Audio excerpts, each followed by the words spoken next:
Bonjour à tous, nous allons parler aujourd'hui du management dans l'entreprise, entreprise qui se trouve être dans un environnement de plus en plus ouvert sur le web.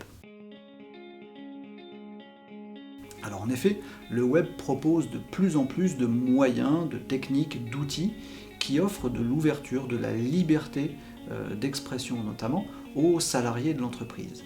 Et cette mutation-là qui s'est opérée ces dernières années crée des bouleversements organisationnels notamment dans certaines entreprises. On va penser notamment au télétravail. Est-ce qu'aujourd'hui, avec les connexions qui existent et les outils qui existent, on a besoin encore d'avoir 100% des salariés sous le même toit dans l'enceinte de l'entreprise? Est-ce qu'on doit se retrouver avec certaines équipes, certains salariés qui peuvent être dans des bureaux déportés ou même travailler de chez eux? Plus globalement, on va pouvoir penser au cadre de travail du salarié.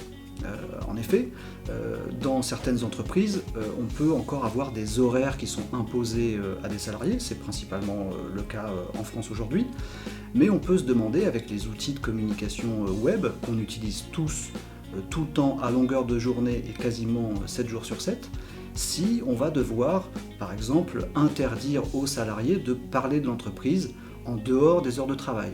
Est-ce que le salarié qui est sur les réseaux sociaux, qui dialogue avec des clients, des partenaires, des fournisseurs, sur Facebook, sur Twitter, sur des réseaux professionnels, le samedi, le dimanche ou en dehors des heures de travail, est-ce que ce salarié a le droit de le faire? Ça peut poser également des gros problèmes de suivi. Le salarié qui interagit avec l'entreprise le week-end, qui est là pour le responsabiliser ou le suivre? Ça peut être très compliqué. Alors dans la plupart des cas, la réponse de l'entreprise à cette liberté d'expression web qui existe, c'est de la restreindre. Quasiment toutes les entreprises font ça. Les entreprises sont de plus en plus conscientes de cette problématique d'ouverture et de liberté d'expression et donc mettent en place des règles qui s'ajoutent à d'autres règles pour dire, voilà, en dehors des heures de travail, interdiction de parler de l'entreprise. Et oui, je veux tous les salariés sous mon toit. Et oui, effectivement, j'interdis de communiquer en dehors de ce que j'ai déjà prescrit dans les fiches de poste de mes salariés.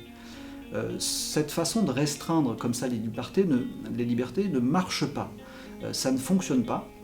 Le plus souvent parce que ça amène des process très très lourds. D'une part, c'est très difficile à gérer. On ne va pas demander à un manager de passer 100% de son temps à fliquer entre guillemets les salariés qui peuvent agir en dehors des heures de travail.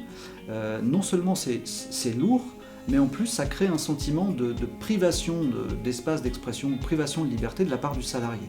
On m'interdit de faire ceci et on interdit mon implication aux côtés de l'entreprise. Mon conseil dans ce genre d'environnement très ouvert que propose le web, pour l'entreprise en tout cas, mon conseil, c'est d'essayer de redéfinir ce qui est réellement important pour l'entreprise et de s'attacher presque uniquement à ça. L'important dans l'entreprise, c'est en fait que le salarié corresponde dans son action aux objectifs que l'entreprise se fixe. À mon sens, il n'y a que ça qui doit être défini par les managers et la direction. Vos salariés, vous allez peut-être vous dire, celui-là, son rôle n'est pas forcément de communiquer sur les réseaux sociaux.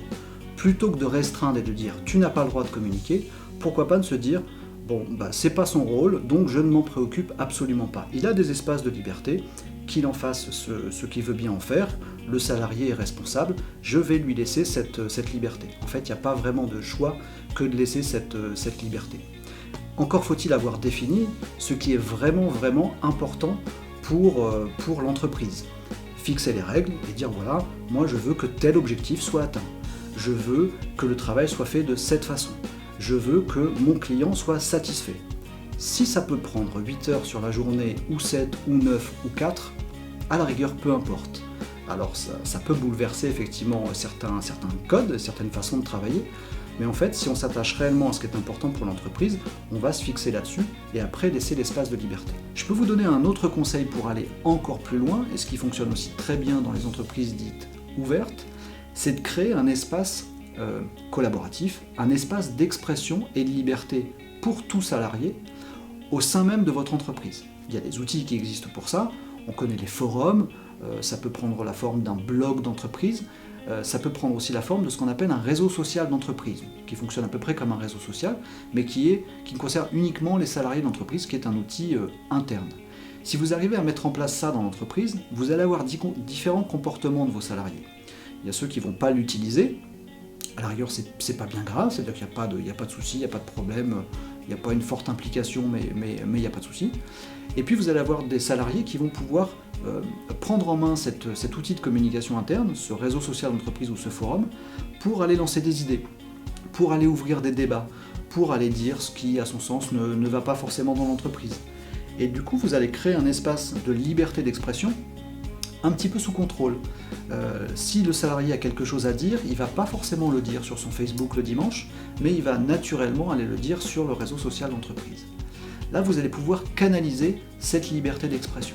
Si vous arrivez à faire ce deuxième niveau de management, je vous conseille d'aller encore un petit peu plus loin, c'est d'avoir des managers ou de la direction de l'entreprise qui soient réellement impliqués et réellement attentifs à ce qui peut se passer sur cet espace de liberté d'expression. Si vous avez un forum ou un réseau social d'entreprise, je vous invite vraiment, peut-être en tant que manager, à regarder ce qui s'y passe et à donner corps et à donner suite à ce qui peut y être dit.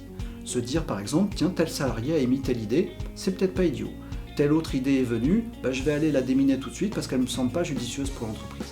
De répondre et d'interagir comme ça. Peut-être en allant jusqu'à motiver le salarié qui a émis une bonne idée ou qui a lancé un bon débat en disant voilà, cette idée est judicieuse, on va ensemble, tous les salariés ou moi le manager, la traiter et voir jusqu'où on peut pousser cette idée dans l'objectif de l'entreprise.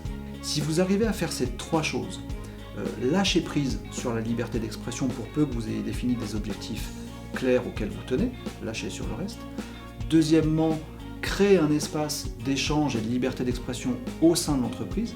Troisièmement, essayer de donner corps à ce qui peut être dit dans ces espaces pour faire des choses concrètes pour l'entreprise. Vous allez non seulement vous assurer en tant que dirigeant ou manager que les objectifs de l'entreprise, ceux qui sont importants, que les objectifs soient atteints, mais vous allez n'avoir qu'un seul risque, c'est celui d'avoir des salariés qui vont aller au-delà de l'objectif et qui vont apporter quelque chose en plus à ce que vous attendez d'eux.